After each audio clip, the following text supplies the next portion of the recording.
these edges, you'll see those. Those are just the facing cutoffs just for your preview. It's not bad to have this big cloud here showing, but you know, if you want to change it, you could just whoops. I should have turned it off a little bit. Alright, we'll just leave it like that. Maybe we'll go to 2.5 on it. See how that looks. That might be better. I just didn't want that big one in there. I mean, if you get a big one in there and you know, it's just in a bad spot, you can hit, here, let me show you again. We'll get to that one. You can hit your new uniqueness and it'll change it around a little bit, you know. Maybe you'll find a better position, then scroll through it. You know, it really depends. If you like it, then it's fine, just leave it alone. But sometimes it's not so good to have it just actually show up there like that. Let's go ahead and do a quick render of that. Click on the camera viewport. Just do a quick render. You know, they're all in there just fine anyway, so I just want to get this big one here. Render. See, it's not so bad to have it. It's going to blow by kind of quick anyway, and it's not really bad to have it in there, so it's not hurting anything. Yeah, we'll just leave it. Speed follow. Let me turn my birth down to 1000. Kind of eliminate some of those bigger ones too. Position, change position object. Let me do another.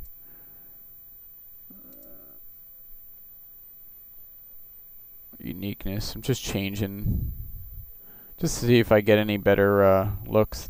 You know, I just want the clouds to, you know, just all over the place and not too confined in one area. I think I want more clouds in there. 1800. Yeah, that's better. That's more filled up. Okay, so we'll just leave that like that. If anything, we can move the camera up a little bit, a notch. I think we're good with that though. We'll just leave that. Go ahead and right click on it. And maybe we'll move the camera up to 2.5 and see how that looks. Maybe we'll get a better look.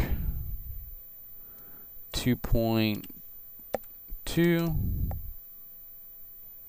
That's a little bit better because I just want to see some, you know, I don't want it too close to the camera, but I want it good to where we can actually see some puffiness clouds popping up. That looks pretty good right there though. So we'll probably just leave it like that. Okay, so now we have the clouds pretty much the way we need them. And I'm going to be happy with that, I guess. Alright, now we need to create a, we'll have to do the sphere now, because we got to do, yeah, let's do the sphere now. So go to geometry, go back to standard primitives, and add a sphere in their top viewport. Just click and pull one out. Then go to the modifier panel of it and change it to 1000. And set the segments at 24, just, you know, give it less segments. We don't really need to, but I'm just doing it for memory wise. And we're going to set that on the move tool. We're going to set it 0,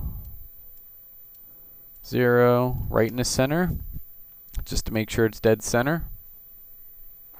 Alright, so now we know that is right in the middle, and I guess we can close that for now.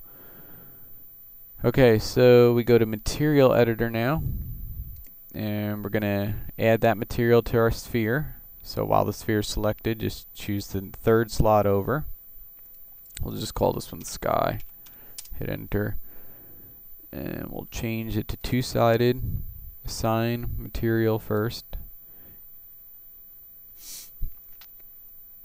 and we'll go ahead and do show map and viewport also. Click that because we're going to need to see that in the viewport. We're going to turn the diffuse level all the way down to white. Click OK. Self-illuminancy all the way up to 100. Alright, now we're going to go to diffuse, click the none button, and choose gradient ramp. Okay, so now you can see, now we see it in the viewport. And we're going to change this W angle to 90. Hit enter on that. Okay, now you can actually see it work, what it's exactly doing here. Starting to look a little bit more like a sky background. And we're going to choose show and result just to make sure, or make sure this is unchecked. If it's checked by default, just make sure it's unhighlighted so you get this look here in the little panel so you can actually see it up there too. And now we just go ahead and click in this middle one here. Double click it and we'll set it to, I'm going to set it to a yellow. A yellowy orange. Go up a little bit, just a little bit. Maybe a little bit more sunset looking-ish, like that. Okay, click OK for that one.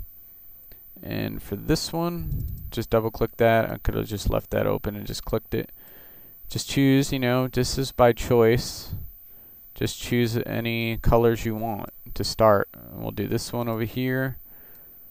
Do a blue for that one. We know that's the bottom now. We know that's the top. So just pick your colors. You want to go with something that looks like a watery color. You know, if you were in the sky looking down, you know, you want like a watercolor. I'm just going to click here to add another flag and pull it over. And then try to blend it in a little bit by just changing tweaking the colors. But you can see what I'm doing here. I'm just trying to get good colors that make, you know, that show the contrast in between the clouds and everything, and that actually look like they could be, you know, that could be water down there. We don't want to see water or anything. We just want the colors, you know, that color underneath the clouds. So don't be trying to get like exact water or anything. And of course we want sky up here, so I'm going to click here to drag another flag and pull it over here. And we'll just bring somewhat close, and then we'll go ahead and tweak those colors. Just so it kind of blends in nice. We don't want too much banding, so you got to be careful.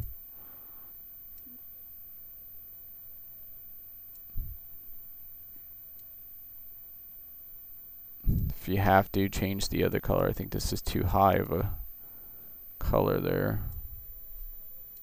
Just find colors that, you know, look good, that could pass as sky colors, and you know, because these can always be tweaked later in After Effects if you render it out and just decide you want to change it.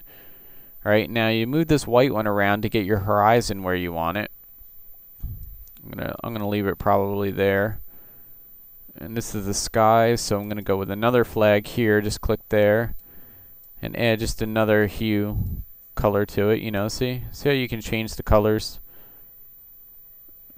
So don't be afraid to change the color if you want.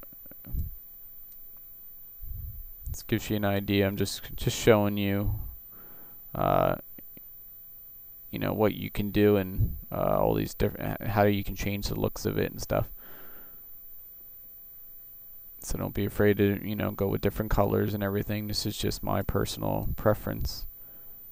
Just trying to find one that I like.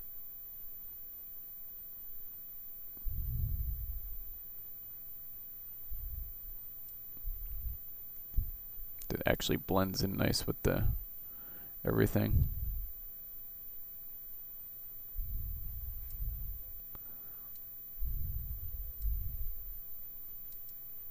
Alright, we'll just leave it like that. That's fine.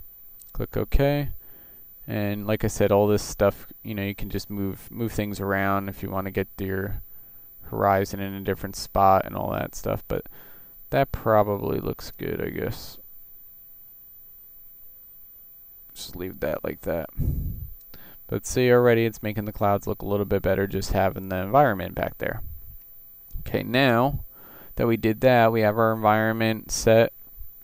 Obviously the clouds are too white now, so now what we got to do is go back to our cloud maps and just highlight your camera viewport just to make sure it's highlighted.